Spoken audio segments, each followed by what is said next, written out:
e abraçados e recebam a minha gratidão por vocês estarem aqui, tá bom? Então eu espero que você receba do céu hoje a porção que você precisa pro seu dia, tá bom? Porque eu já recebi. E como a palavra de Deus fala que é melhor dar do que receber, porque eu acredito que quando a gente dá algo que a gente recebe, a gente acaba recebendo de novo, né? Então, Deus é bom.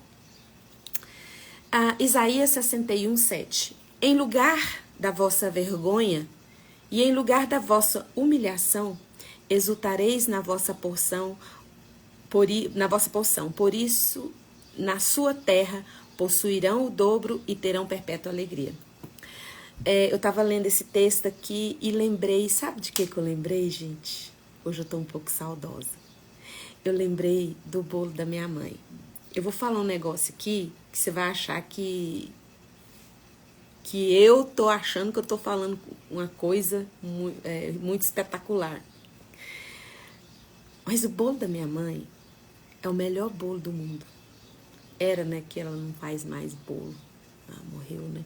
Mas eu tô dizendo assim, o bolo da minha mãe é o melhor bolo do mundo. Aí você fala assim, eu também conheci o melhor bolo do mundo, era minha mãe que fazia. Aí você pode falar, não, mas minha mãe também, ela fazia o melhor arroz com piqui da vida. Talvez você esteja achando que eu estou com uma memória afetiva ao falar do bolo da minha mãe. Mas quando eu falo do bolo da minha mãe, eu não estou falando somente do sabor. Eu estou falando de uma cultura que a minha mãe plantou na nossa casa que me ajudou muito e me ajuda até hoje. Então, quando eu falo que o bolo da minha mãe é o melhor do mundo, é porque não é só o sabor, é o ensino que tem atrás desse bolo. Se hoje eu puder abençoar a sua vida, é mais uma prova de que o bolo da minha mãe era o melhor do mundo. Eu vou explicar para vocês. Nós sempre tivemos muitas privações na nossa casa, acho que muita gente, né? Não só a gente, na infância, nós não éramos pessoas ricas. E você vê, minha mãe já tinha 6 filhos e ainda me pegou para criar, né? Me adotou e eu a 7ª filha. Então já tinha muito filho. Porque quando eu era criança, meus tios, tudo tinha muito filho. Tinha tio com 10 filhos, 11 filhos. Então minha mãe morreu e deixou 5. Então eles distribuíram os 5. Mas já tinham muitos filhos. Hoje em dia não, tem poucos filhos, né? Mas assim, tinha muita escassez de alimento. A gente não tinha carne todo dia. E engraçado como isso foi bênção na minha vida, né? Me ensinou a valorizar as coisas que realmente têm valor e tudo. E foi bênção na minha vida. Contribuiu completamente para o meu bem. Não estou aqui reclamando da minha infância, que foi maravilhosa. Teve dificuldades, mas foi maravilhosa. Quando eu digo para você que o bolo da minha mãe é o melhor bolo do mundo, eu digo para você que é uma mãe que tinha 7 bocas para alimentar. E aí você perguntava, ela fazia aquele bolo delicioso, bolo gostoso. O bolo da minha mãe é tão bom que o pessoal fazia aniversário e pedia para ela fazer, ou ela dava de presente o bolo dela, tanto que era gostoso. Você perguntava, dona Alessi, passa a receita desse bolo. Você sabe o que minha mãe respondia? Esse bolo é o bolo mais fácil que tem de fazer. Mas e a receita? A receita é do que tem. Então o bolo da minha mãe, sempre quando ela ia dar a receita, ela falava, gente, é bolo do que tem. O que você tiver na sua casa, você faz. Então a minha mãe não olhava e falava assim, eu não vou fazer bolo porque não tem os ingredientes. Ela falava, que ingredientes que eu tenho? E o bolo surgia. Quais são os ingredientes que eu tenho? E o bolo aparecia. Sabe, no meio da tarde, aquele cheiro de bolo. E assim, às vezes só tinha açúcar, manteiga e farinha. Mas era o bolo maravilhoso. Talvez você tenha uma história meio parecida com a minha e você acaba de se identificar comigo. Mas a minha mãe, ela nos ensinou isso. Várias vezes claro que a gente ficasse olhando o que a gente não tinha muita coisa. Mas quando a gente olhava para o que tinha, era saboroso, era feito com muito amor, era sempre feito com muita higiene, muita dedicação. Então aquilo era muito saboroso. E por que eu estou trazendo isso para vocês? Porque esse texto ele está dizendo aqui, ó, em lugar da vossa vergonha e em lugar da vossa humilhação, exultareis na vossa porção. Por que que às vezes nós não percebemos Deus nos exaltar? Nós não percebemos Deus nos tirar do lugar da humilhação? Porque nós não exultamos com o que a gente tem. A gente não quer o que está na nossa mão, a gente quer o que está na mão do outro. A gente não se alegra com a porção que a gente tem. E nunca vai ser suficiente quando você olha a porção do outro. Porque quanto mais você olhar o que o outro tem, mais escassez você vai enxergar na sua vida. E aqui está falando que Deus vai tirar você do lugar de vergonha e humilhação. Mas para isso você precisa dar o governo, o controle da sua vida para Deus. E Deus vai olhar para você e vai falar a mesma coisa que ele falou para Moisés. Lá em Êxodo 4:2. Quando Deus mandou Moisés libertar o povo, Moisés começou a enumerar as coisas que ele não tinha. Falou, peraí, Deus, peraí, você está querendo que eu vou libertar um povo, mas para isso eu vou ter que falar bem. Vou ter que conversar, vou ter que dar palestra lá com o faraó. Eu sou gago. E Moisés começou a ficar num lugar de humilhação e a ficar num lugar de vergonha. Porque ele ficou no lugar de olhar as coisas que ele não tinha. Deus, lá em Êxodo 4:2, Deus falou assim, então o Senhor lhe perguntou, o que você tem nas mãos? Moisés olhou, eu tenho uma vara. Deus falou, é suficiente. É suficiente para você libertar o povo. E se você for estudar a história, você vai ver o quanto aquela vara foi suficiente para libertar o povo. Então, você às vezes não sai desse lugar de humilhação, de vergonha, de escassez, porque você não tem exultado, não tem não tem agradecido as coisas que você tem. Tem muita comida, tá falando do bolo da minha mãe? Falar só mais um pouquinho de comida, né, gente? Tem muita comida hoje em dia que são caríssimas e são pratos hoje elegantes, mas que nasceram na escassez, nasceram nos tempos de guerra, nasceram nos tempos de escravidão. Eu enumerei alguns aqui, o estrogonofe, né? A pizza. A batata alimentou a Europa nos tempos de guerra. E aí veio purê de batata, sopa de batata, creme de batata, pão de batata. Tantas coisas. A feijoada, né? Uns falam que há controvérsias, mas o que é mais aceito às vezes que a gente ouve falar é que os donos dos escravos só comiam as partes nobres do porco. E as menos nobres, que eram os pés, a orelha, né? a pele, isso aí jogava para os escravos. E eles inventaram a feijoada, que é um prato tão saboroso, né? E tem lugares que uma feijoada é caríssimo. Caríssimo. Tem lugares que tem pizza tanto de R$10, como tem pizza de mais de R$100. E todos esses tipos de alimento nasceram na escassez. E quando aqui em Isaías 61:7 diz, em lugar da vossa vergonha e em lugar da vossa humilhação, exultareis na vossa porção. A gente esquece, a gente passa correndo nesse pedacinho do versículo. Quando fala assim, exultareis na vossa porção, a gente passa batida. A gente fala assim, não, Deus vai me dar dupla honra. E tem, às vezes, a gente vê mensagens, pregações que se fixam na dupla honra. Deus vai me dar dupla honra. Deus vai me honrar na frente dos meus inimigos. Sabe, Deus não tem a intenção de humilhar as outras pessoas para exaltar você. Deus quer te exaltar, tirar você do lugar da humilhação através de coisas que você já tem, não tirando coisas dos outros para dar para você. Deus não precisa disso. Deus não precisa disso. Ele é criador. Ele pode trazer à existência um tipo de trabalho que nunca ninguém pensou e vai trazer para você. Um cargo na sua empresa que nunca existiu, Deus pode trazer, porque Ele é criador. Não há necessidade de Deus acabar com a vida de alguém para poder exaltar você. Porque a intenção de Deus é acabar com o inimigo das nossas almas, não com as pessoas. A Bíblia diz que a nossa guerra, a nossa luta não é contra pessoas, É contra o inimigo das nossas almas. E quando aqui Isaías diz que Deus vai, em lugar da nossa vergonha, em lugar da nossa humilhação, Ele vai fazer com que a gente possua o dobro, com que a gente tenha perpétua alegria, é a partir do que a gente tem nas mãos. É a partir da nossa porção. Lá em Mateus 6,33, que eu já li várias lives aqui, fala assim: busquem primeiro o reino de Deus e todas as outras coisas vos serão acrescentadas.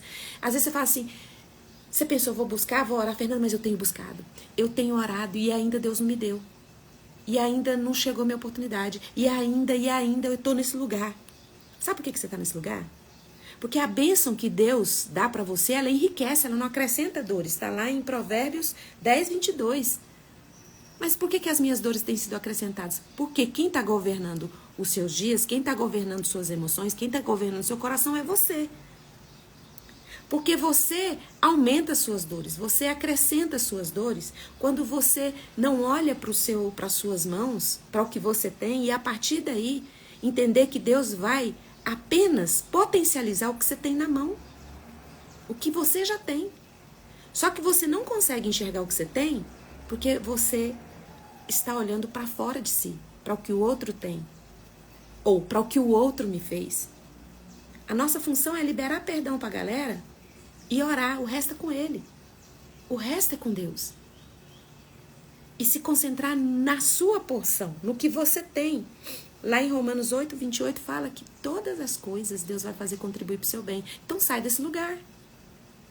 E quando fala assim, buscar primeiro o reino de Deus, todas as outras coisas vos serão acrescentadas, entenda que Deus não está falando assim, Deus vai dar novidade para você. Deus vai dar coisa diferente para você. Não, Deus vai acrescentar o que você já tem. Mas, Fernanda, eu não tenho nada. Cadê o governo de Deus na sua vida? Quando fala para você buscar primeiro o reino, você vai buscar primeiro o governo de Deus na sua vida. E Deus pergunta para você, o que você tem? Certa vez, eu conversando com uma viúva, amiga minha, não vou aqui expor ela, né? Mas o marido dela faleceu e ela desesperada, era ele que cuidava de tudo. E aí eu peguei as duas mãos dela assim, juntas, né? Eu falei assim, olha, eu não tenho muita coisa para dar para você nesse momento de dor, de luto, mas eu tenho uma coisa para te perguntar. Eu peguei as duas mãos dela assim e falei, fecha os olhos e pensa em tudo que você tem hoje. Não pensa as coisas que você não tem. Pensa o que sobrou dessa sua história com seu marido. Ele morreu, tá só você, mas eu queria que você me falasse. Fala pra mim, o que você tem hoje? E aí ela parou, ela pensou, ela falou, olha, eu tenho um caminhão que meu marido deixou e dívidas, muitas dívidas. Aí eu abracei ela, peguei as mãos dela e orei. Falei, Senhor, o que ela tem é isso. Então o Senhor multiplique. O Senhor faça na vida dela, do que ela tem é só isso. O que aconteceu, gente? Ela pagou o caminho, pagou as dívidas, tinha uma empresa, né? E hoje já passaram-se muitos anos. E a empresa, ela continua com a empresa trabalhando e sustentando as filhas, a casa dela. Então, assim, Deus se tornou para ela suficiente. Então, eu estava aqui pensei no bolo da minha mãe, pensei em quanta fé minha mãe pôde nos ensinar através das coisas que ela fazia. O bolo era o principal.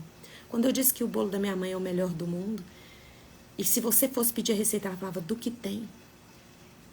Às vezes aparecia um bolo mesclado. Vocês conhecem o bolo mesclado? Que tem o chocolate preto e a parte branca? Que aí nós crianças fazíamos o caminho, né? Cortando de chocolate, fazia aquele caminho de rato. Porque de vez em quando tinha um Nescau, tinha um Toddy, né? Mas mesmo sem ter aquela mescla de chocolate, mesmo ele puro, era maravilhoso. E quem conheceu a Dona Alessi, minha mãe, sabe de que bolo que eu tô falando. Então é isso que eu tô querendo trazer para você nessa manhã. Se você tá nesse lugar, assim, ó, de eu não tenho nada. Não tem nada, gente. Não posso, não sei. Em nome de Jesus Cristo, na autoridade do Espírito Santo de Deus, eu quero dizer para você, sai desse lugar. Sai desse lugar. Esse lugar é um lugar cheio de ingratidão. É um lugar que você se sente incompleto. E é um lugar onde você se sente sozinho. E é um lugar que no final de tudo, você acaba culpando Deus. Deus se torna culpado por causa da situação que você se encontra. Agora, se você olhar, assim como Deus falou para Moisés, o que você tem nas mãos? Moisés falou, eu só tenho essa vara. Deus falou, é suficiente. Se você olhar para o que você já tem, se alegrar com a sua porção. Aqui fala assim, exultareis na vossa porção. É no que você tem nas mãos. O problema é que a gente não olha para a nossa porção. A gente olha para a porção que os outros têm. E você sempre vai ficar num lugar de escassez, de faltar, porque sempre a grama do vizinho é mais verde, não é? Sempre a vida do outro é melhor. E você não tem ideia do que o outro passa na casa dele. Tem pessoas ricas, abastadas, que estão tendo vidas completamente solitárias, completamente vazias, onde a síndrome do pânico bate todo dia. Porque, igual eu falei, a chuva e o sol não caem sobre todo mundo, síndrome de pânico, burnout, depressão, cai sobre todas as pessoas. Então, não fica olhando a porção dos outros. Olha a porção que você tem.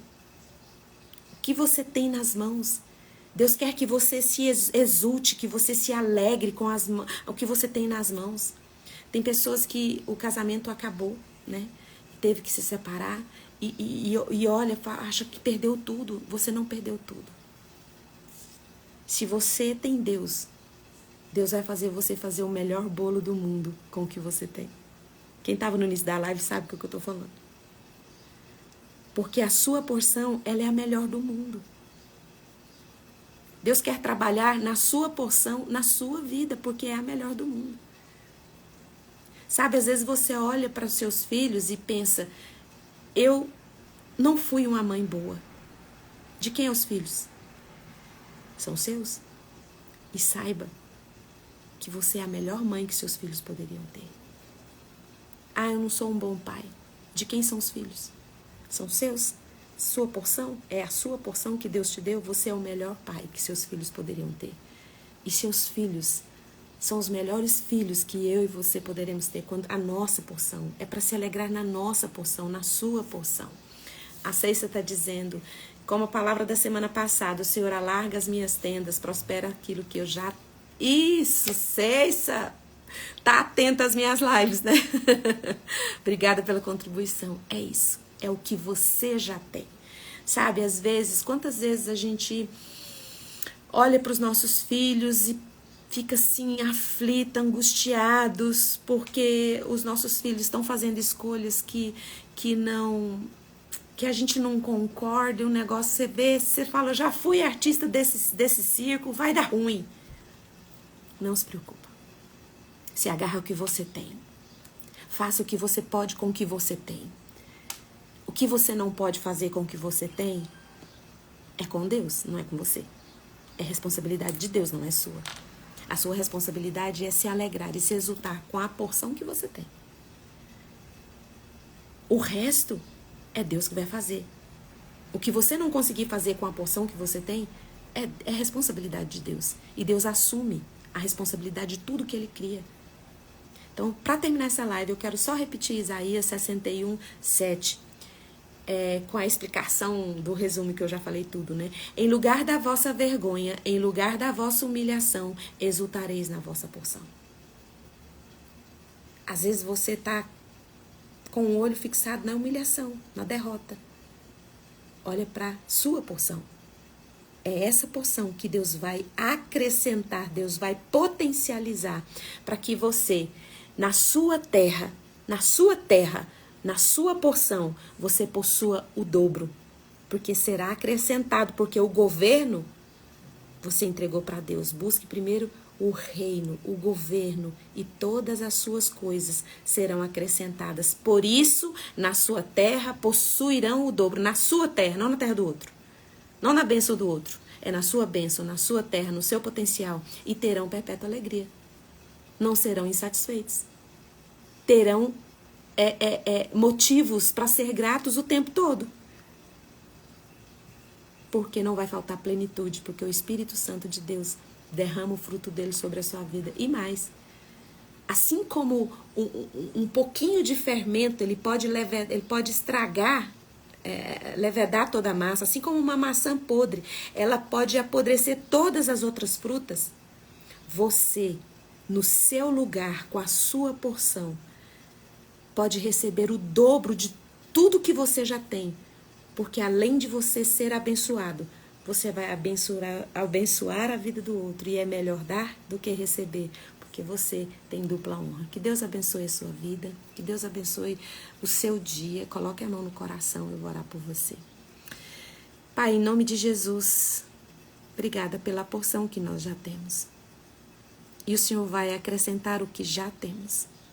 Talvez tenha alguém nessa live olhando para o celular e acredita que a única coisa que tem é o celular. A única coisa que tem nas mãos é um celular. Não tem emprego, não tem trabalho. Mas que essa pessoa possa entender de que o que ela tem nas mãos é suficiente para que o Senhor acrescente. Não dores, mas enriquecer de bênçãos. Em nome de Jesus, dê estratégias para os meus irmãos. Que em nome de Jesus eles possam saber que o Senhor governando todos os dias é suficiente para que a porção que eles já têm sejam aumentadas e sejam acrescentadas. E agora, em nome de Jesus, na autoridade que o Espírito Santo de Deus me dá por causa do sangue de Jesus derramado na cruz do Calvário, eu quero ministrar cura sobre você. Em nome de Jesus, seja curado de toda dor, toda enfermidade que você tem no seu corpo, ou na sua alma, no seu coração sufocado, que as suas emoções, se estiverem presas, que todas essas correntes que aprisionam as suas emoções, te deixando doente emocionalmente, sejam agora quebradas nesta manhã e você seja liberta em nome de Jesus. Daqui uns dias eu vou fazer novamente uma live de oração. Eu tô pensando de fazer à noite, um dia à noite aí, uma live de oração com vocês.